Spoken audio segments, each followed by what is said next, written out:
Hello, Ivy Podcast listeners. Thank you so much for tuning into today's show. I am your host, Angela Alberti. If you've had a chance to tune into any of the podcasts that I've done before in the past, and you know, I'm all about the world of talent, staffing, recruiting, and this interesting industry of human capital. I'm so excited about our, guest on today's show. So wherever you're tuning in from, thank you so much for spending some time with us. I have the pleasure, honor, and opportunity to sit down with Danny Cahill. You know, Danny, I'm really excited about this. I've been, listening and seeing you at a couple of shows before since I've been in the industry. So Right. the chance to sit with you here today is, really exciting for me. Tell the audience a little bit about yourself and about your organizations and what you're all about. Sure. Almost 40 years compressed into 30 seconds. I never had another job. I started here 6 days out of college, and it was a straight commission and like 100% turnover. And I didn't understand why, because I thought it was amazing right from the start. It was just a cold calling business in those days. I was very good at it. I liked it. I thought it was an amazing business because you made money, you made people happy because they got a better job. It seemed too good to be true. So I ran a desk at a very high level for a few years, and then I went for it and bought the company from my owner. But it was a very provincial sort of local, low-end employment agency.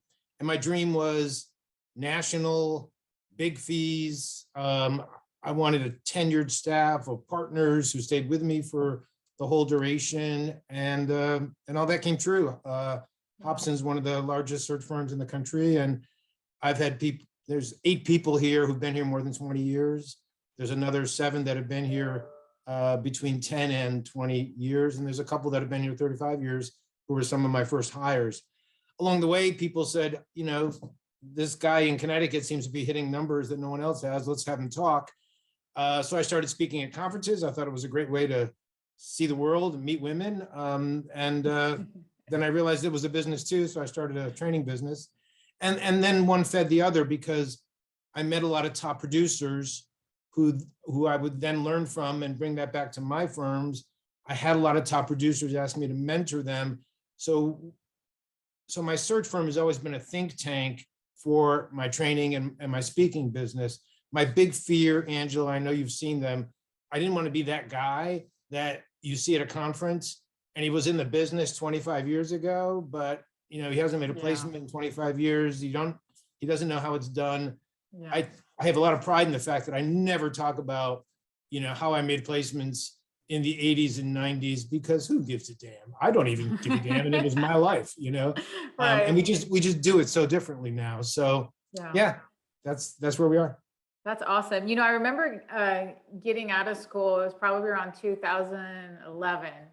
And I was at marketing for a company called TFI Resources, and according to Danny.com, that was right. Something that I have been seeing since the beginning of me being a part of this industry. So kudos to you on what you guys have been able to build. I know that you have a solid team behind you, and a lot of the training that you've helped develop and establish within the industry.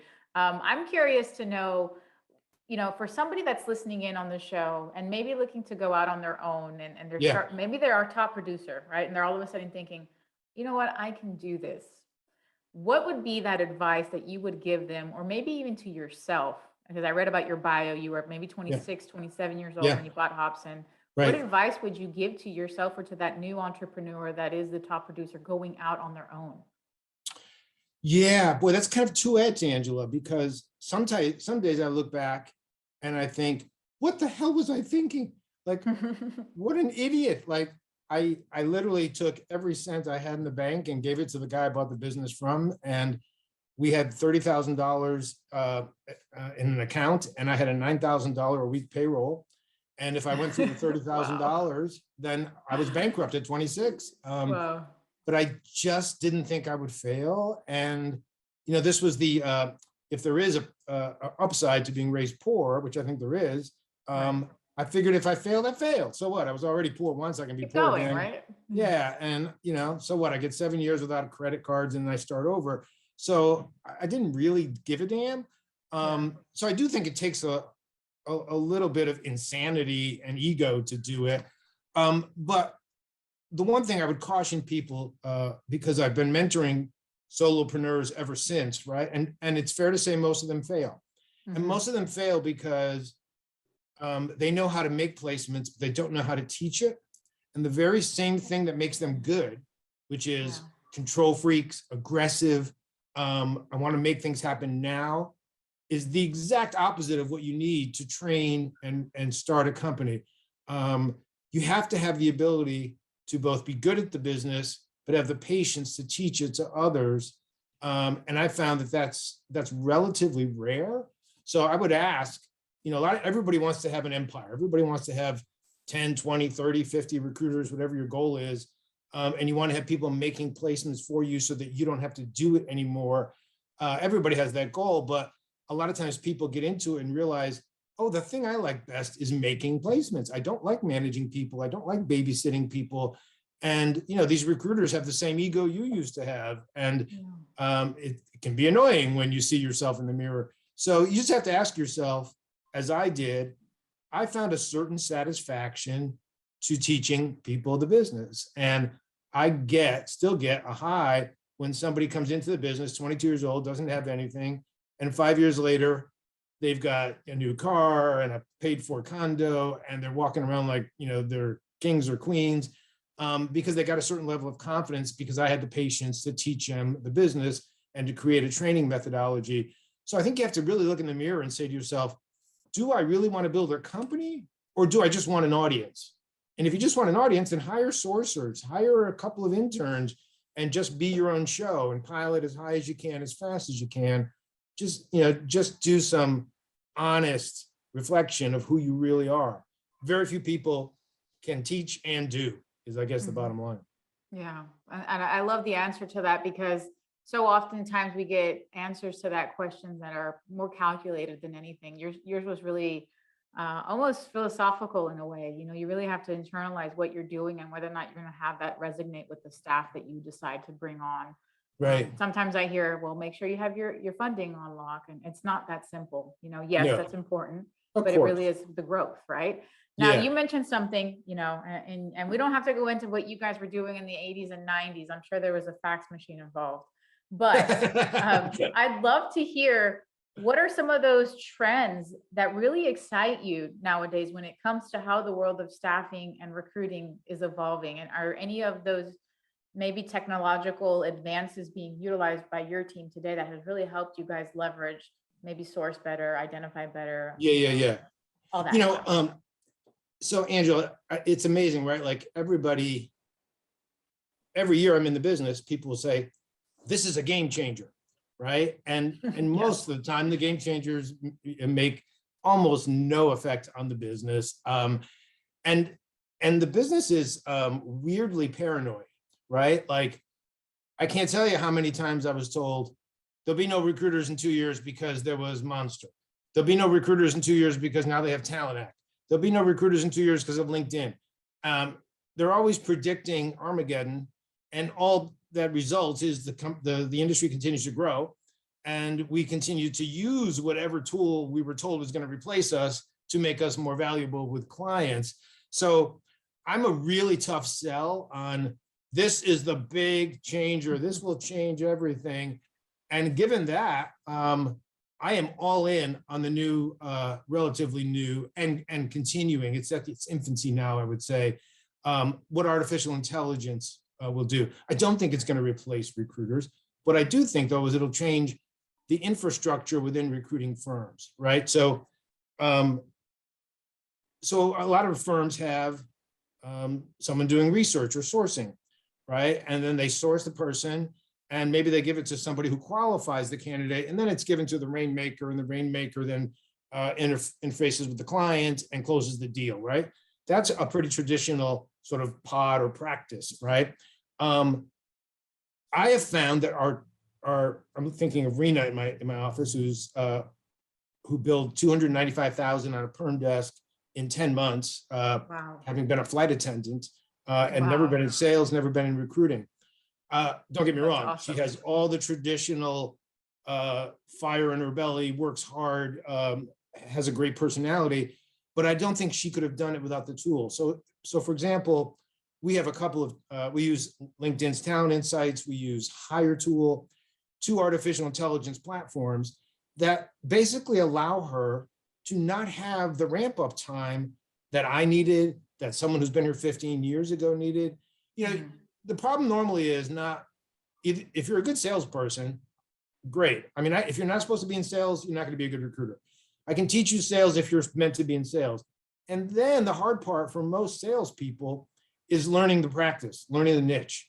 For example, we're in biotech, and very few of my recruiters have any kind of biotech or medical education. So you have to learn that niche.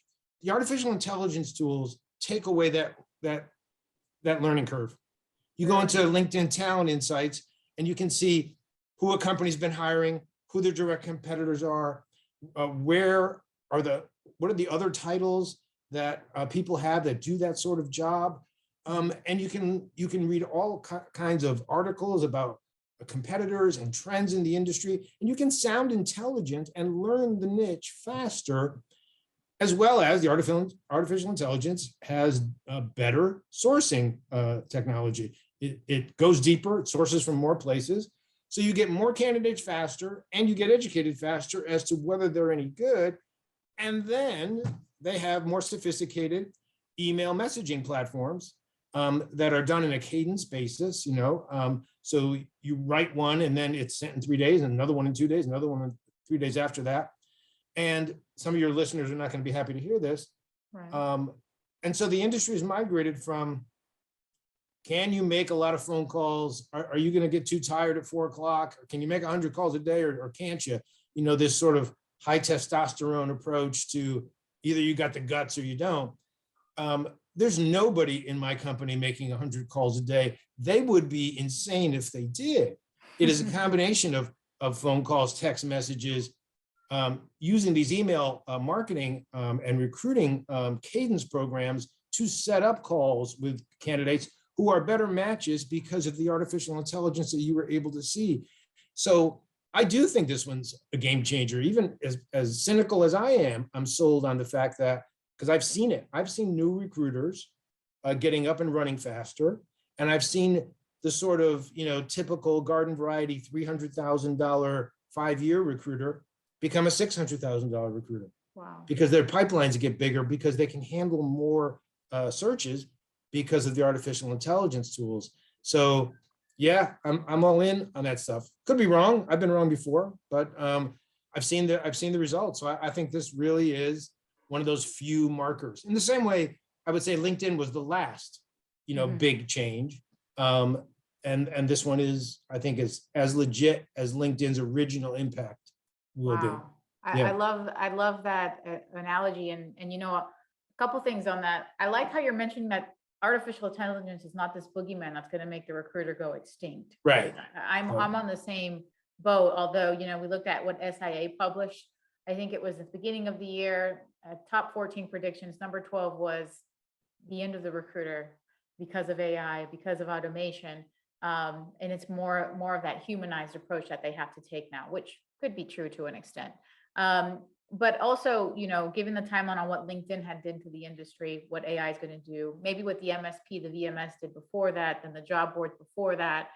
So we definitely are on some kind of timeline here on what impact it's having. So thank you for that. Now let's go to accordingtodanny.com. Yeah. You guys provide a lot of training, right? And what is that approach when you guys are looking at what is going to be the best program or informational guideline that we can give an agency and how they're currently set up? How do you guys really analyze what the need is, what the fit is for this particular type of agency? Yeah, so a couple things on that. I think the origin of According to Danny is edifying for an audience too, especially during COVID, where everybody's had to react.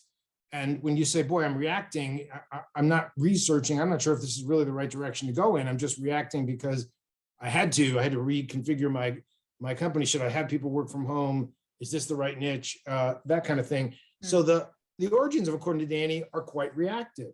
In other words, I was traveling around the country 30 weeks a year, giving speeches. I'd fly home. I'd be in the office for the weekdays, then I'd spend the weekends at conferences. Then 9/11 happens.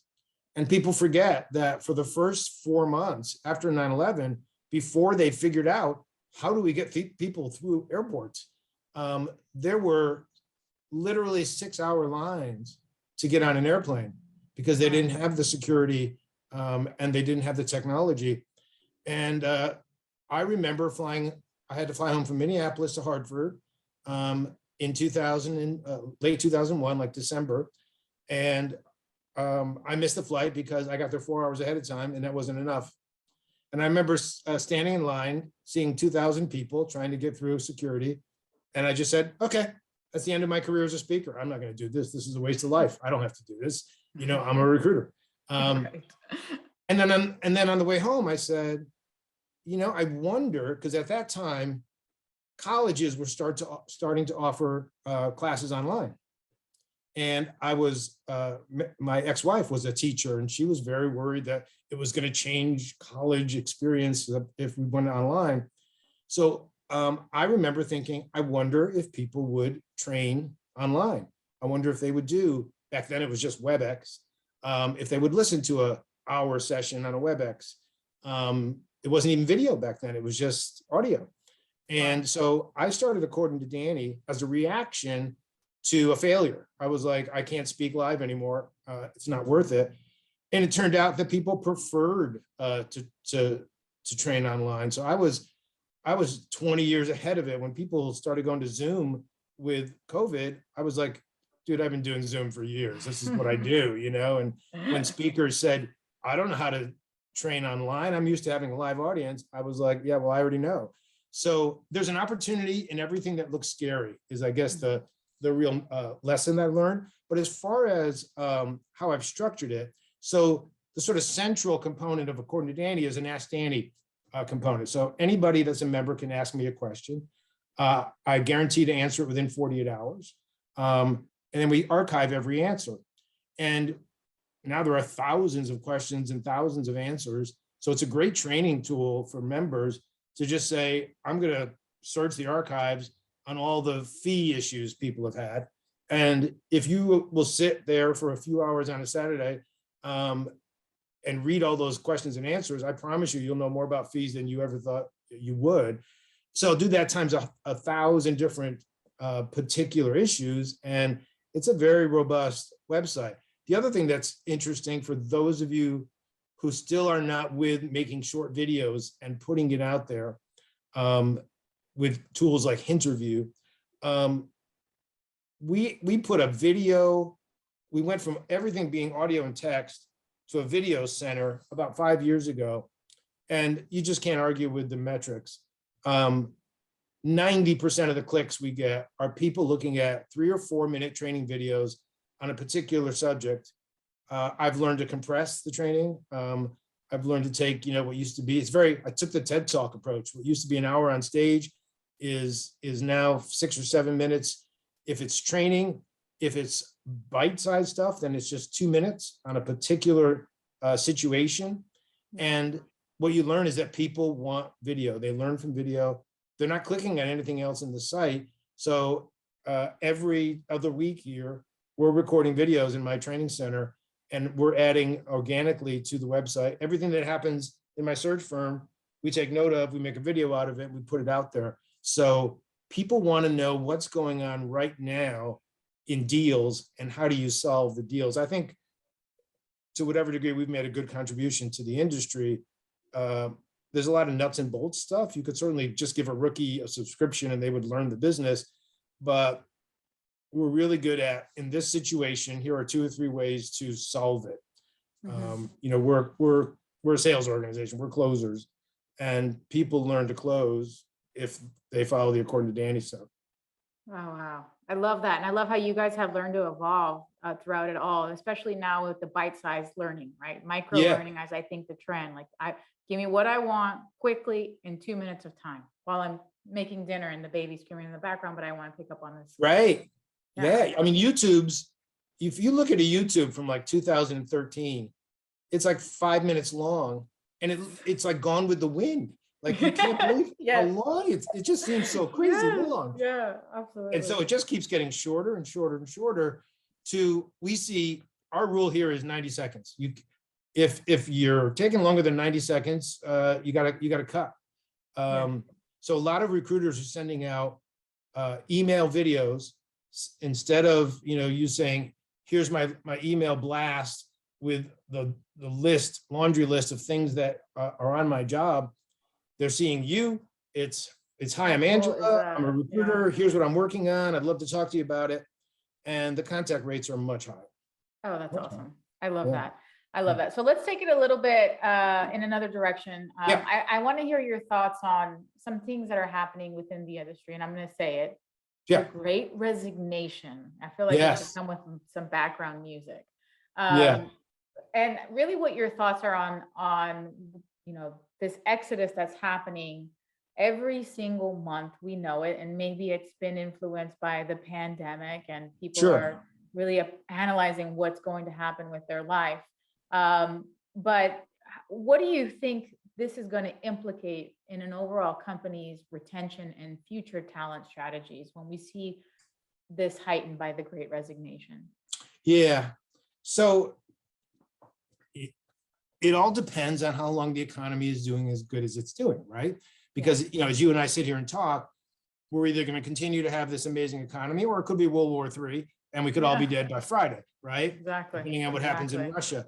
Right. If there continues to be supply chain issues and oil and gas related inflationary issues, there's not many times when you see sustained inflation without seeing a recession coming. I hope that's not true. I'm certainly planning for it not to be true, but I also have backup plans in case it is true, right? Mhm. As I think all good owners do. So the reason I say that is because, Mark Twain said, principles are things for the well-fed. So in other words, in a great economy, and I've seen this in 99, I saw it in 96, I saw it in 2006 when the economy was great.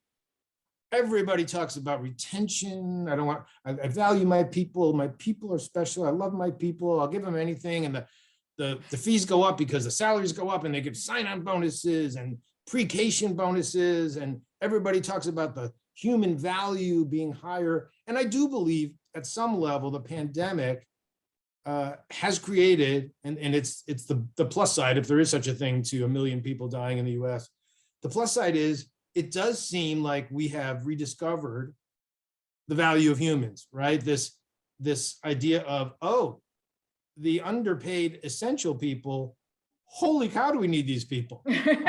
Wow. Yeah. Like, everything stops without these people. So if COVID did anything good, it taught us the value of humans. However, all of that will disappear quickly in the face of economic downturns, because the candidates will lose their leverage.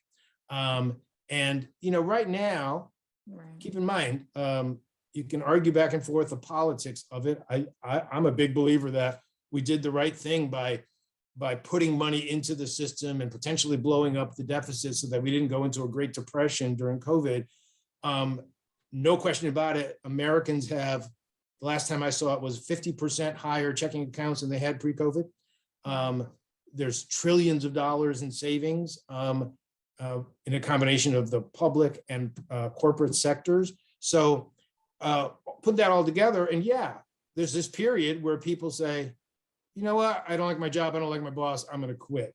That'll go away really fast if there's a downturn and they start to get scared, right? Mhm. The other thing, Angela, you have to understand is the Great Resignation, as it's talked about in the media, is, like all things media, is hyped a little bit, right? So when we talk about the Great Resignation, the public perception is there are people who are just walking from their job and saying, COVID has taught me the value of life, and I don't want to spend my time working, and I'm going to leave Wall Street and go to Montana and raise chickens on a ranch. Right. And I'm not saying no one's done that. But if they have done that, they really don't know what they're doing, because New York is much more fun than Montana. But the amount of people doing that is extremely low. What really has happened is a lot more understandable, which is the true Great Resignation shows how badly we were paying these essential people. So it's not that it's not that people are saying, I quit my restaurant job because I want to go write the great American novel. No, they quit their restaurant job and took a call center job for $40 an hour and day hours as opposed to night hours. Good for them. So Yeah. it's not like people are quitting and sitting home, watching TV all day. No, they're quitting and taking another job, right? And that's, so the people who lose, the people say, oh, it's a great resignation. But really what it is just a reconfiguring of who's working where. Now, there's two other factors, right? There are baby boomers who would have worked another 3 to 5 years, the younger baby boomers. They would have worked another 3 to 5 years, but in COVID, they said, screw it, I'm taking my pension, I'm retiring early. I'm only going to get 68% of my pension, but I'm going to do it because COVID made me crazy. Okay, those people are out of the workforce and probably won't come back. If they do come back, they're going to come back as Uber drivers, right? So you lost baby boomers who retired early. You did lose some of the essential workers who said, I'm getting better jobs. And then this is why people didn't understand during COVID, why education and closing schools, making them work virtual or making them learn virtually was such a problem, because it also kept women home and they were out of the workforce. Mhm. So you put all this together, baby boomers Perfect were out, storm. women were out, and Yeah. the essential people quit because their jobs sucked. And now you look and you go, oh, we got problems because all these companies have money and they want to hire, but there's no one to hire. This is why recruiting is having itself a moment. This is why this is our time, because the answer to this is, look, we can't create new people, like we can't clone people and put them in. We can take them from competitors where they're not happy and bring them somewhere else, but you're going to have to pay a lot for it. And you're going to have to pay me a lot for it. And you can't replace us with Talent Act. If you think about it, I don't know how long you've been doing these podcasts, but in 2019, when someone would ask me to do a podcast, all we would talk about for a full hour is, why do people pay fees when Talent Act has LinkedIn? Why do they need you? Well, okay, now you have such a great market that Talent Act is saying, I can't fill all these jobs. I need help. Can we pay fees? I need more supply? suppliers. Now is the easiest time to set up as a supplier.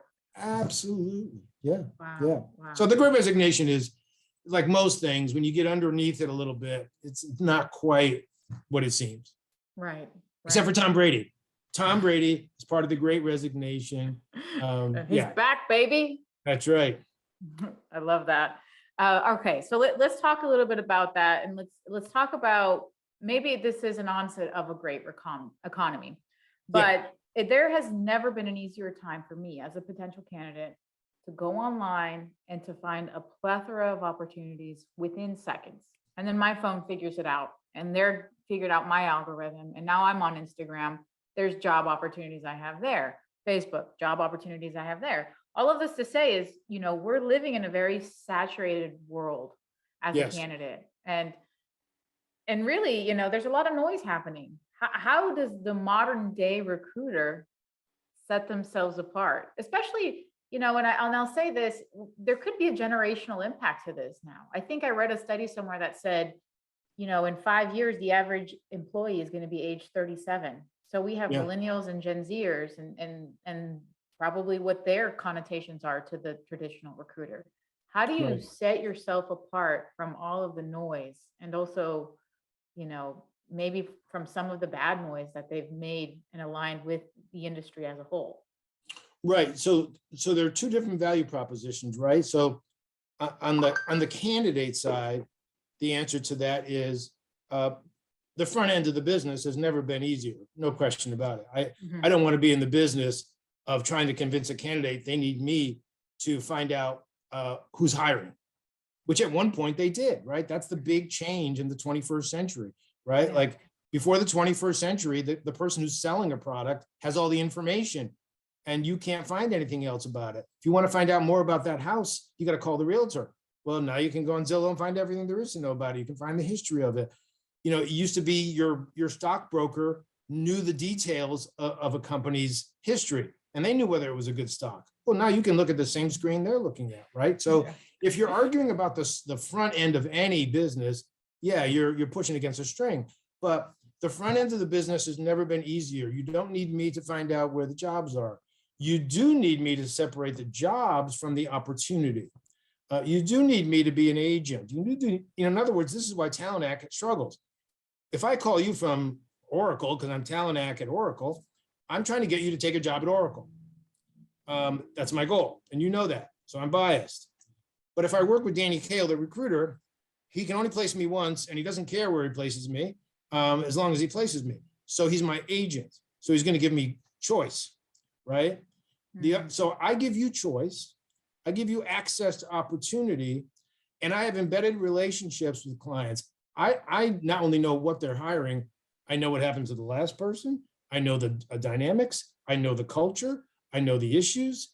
I know the ones to stay away from. I know the ones you want to work for. And at the end of the day, you're going to have to negotiate a comp plan, and you need someone to be your middleman. You need to be neutral in that conversation.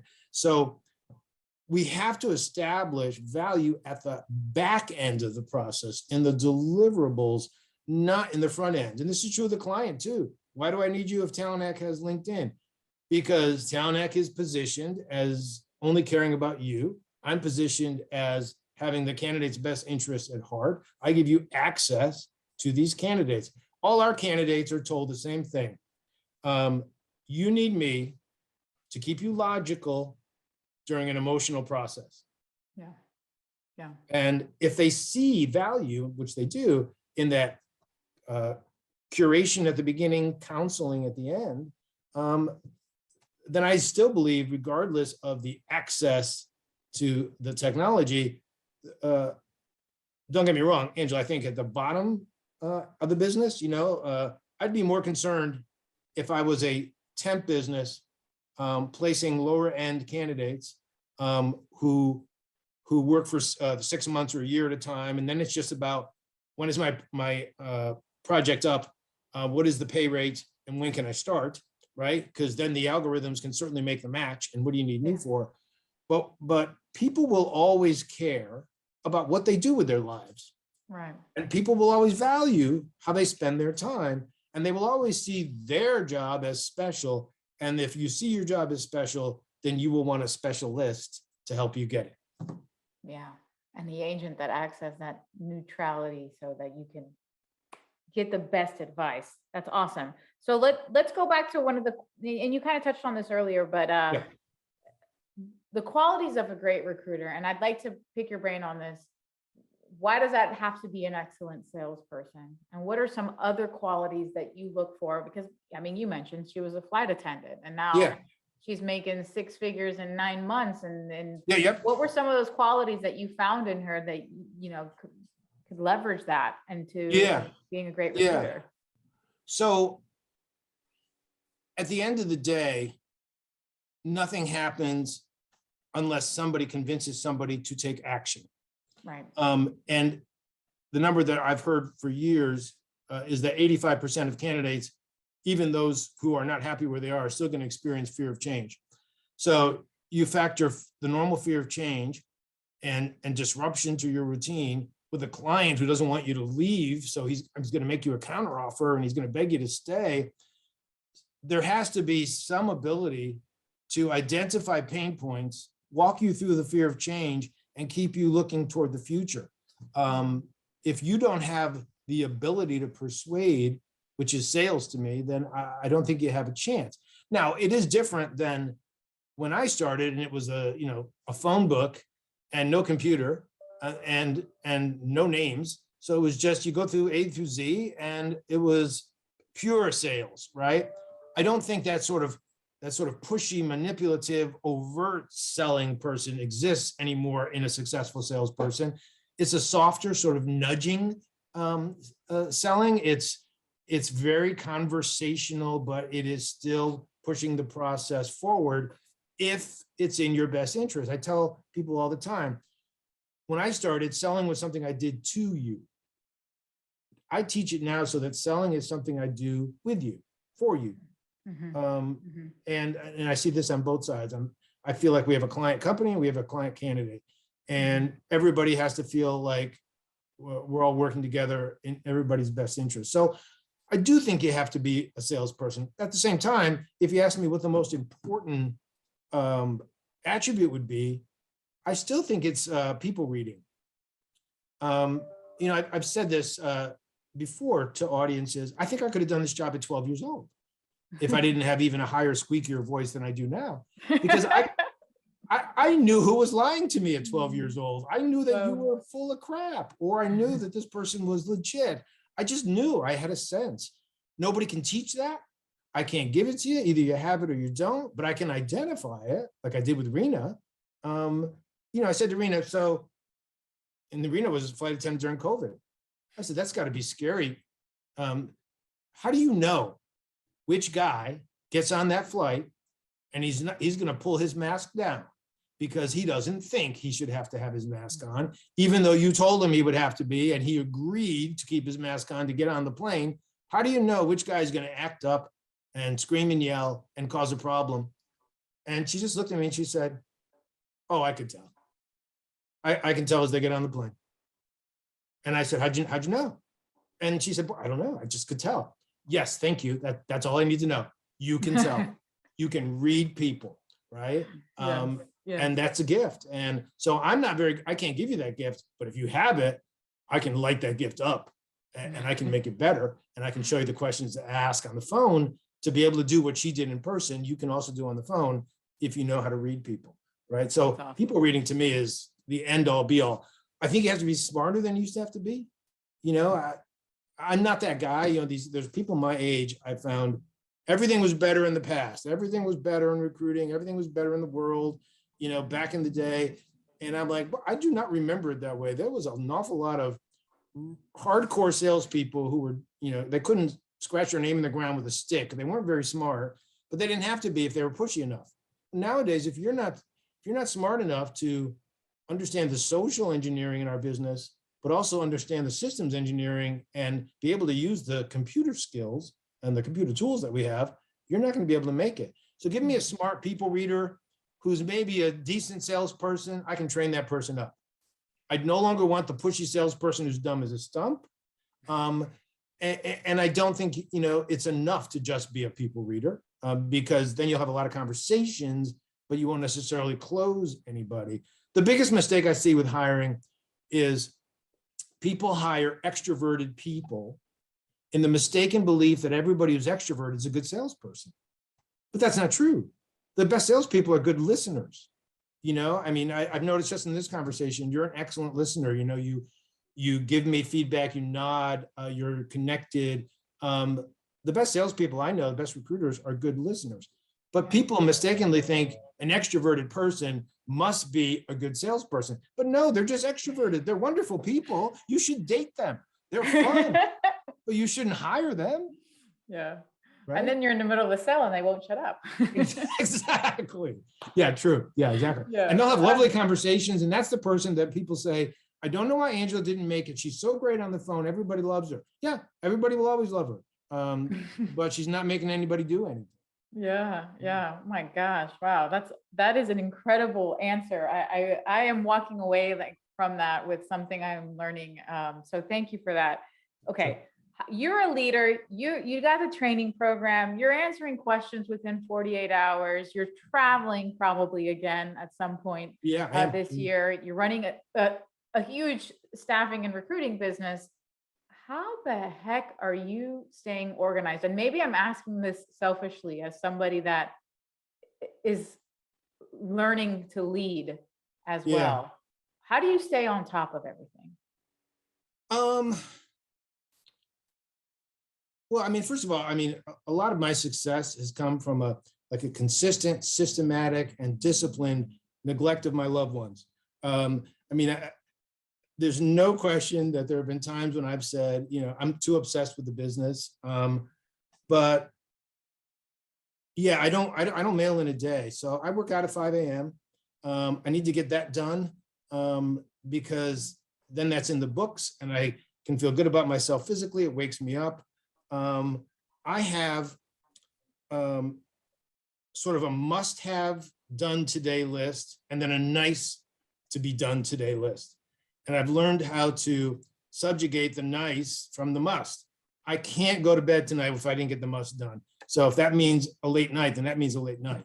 But I can now let go of it'd be nice if I got that done today too. And this is why I never gave up the search business, because to me, it was always easier to say, okay, I've been traveling 2 weeks in a row.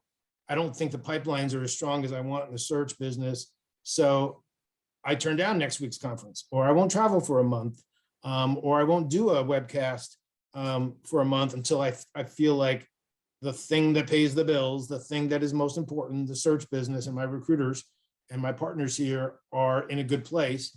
So the nice thing about the search or the speaking business is it allows that, I can just say no when somebody wants to hire me.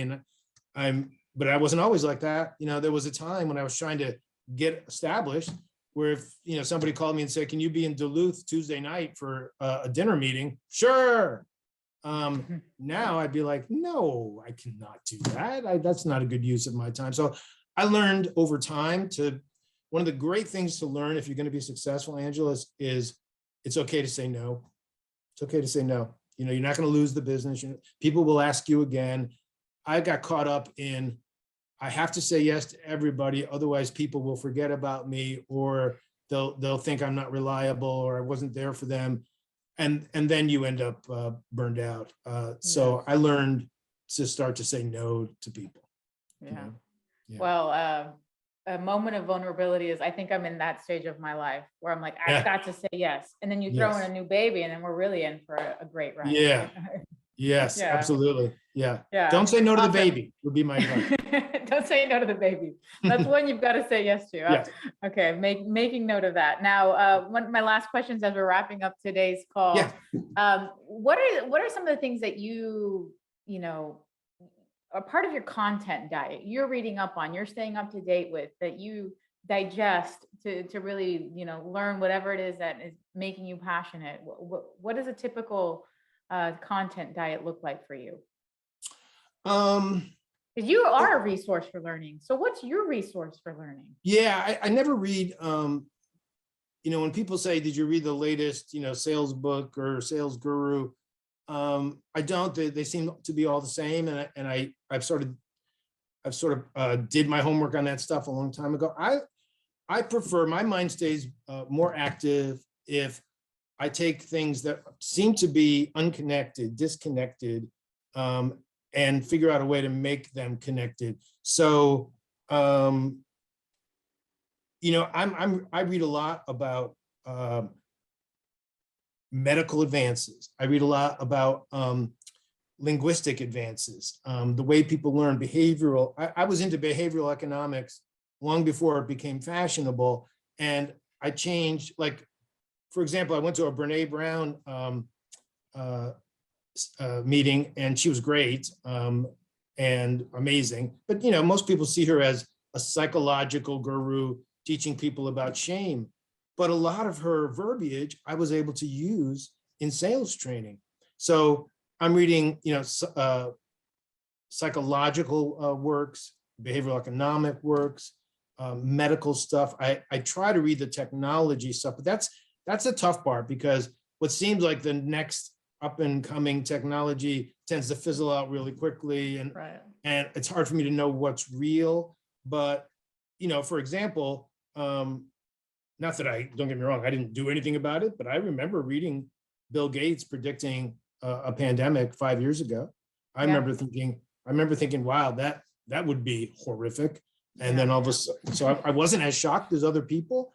And I do think it helped me, because I remember thinking, yeah, okay, I mean, this is crazy, but there are systems in place and somebody's going to survive this. It might as well be us. And I was less scared because I had done my work. So, I don't, no offense to my competitors, I don't I have so many friends who are trainers who I'll do a webcast and then they'll send me an email saying I was on your training webcast and I got this out of it. I don't really spend much time with my competitors' trainers, not just because I don't want to immerse myself any more in recruiting than I already am. Like, I'm surrounded by recruiters all the time. And I'm sure their stuff is wonderful. And when someone tells me so-and-so had a great webcast, I will hire them to do it for my people. I don't think we know everything. I think when you stop learning, you start dying. But I'm a big believer that you will have more original ideas if you get out of your niche and bring in thinkers from the outside. Yeah, well, that's awesome. Yeah. Awesome. Danny, thank you so much for your time. Where can we Sure. find you? So according to Danny.com, we're always, Joanne runs the firm. We're always eager to have new subscribers. There's training products you can buy on an a la carte basis if you want. And obviously the search firm is Hobson Associates. And if I can help any of your listeners, they can link in with me and we'll take it from there. Awesome. Well, thank you so much for spending some time with us. Thank you for our listeners. As I wrap up every single podcast, I think time is the most valuable thing that we can give to one another. So I appreciate you spending some time with us and to share some of that insight with our listeners as well. So thank you. And we'll catch you guys on the next Ivy podcast episode. Hopefully we can do this again because you're a lot of fun, Danny. Thanks, Angela. Absolutely.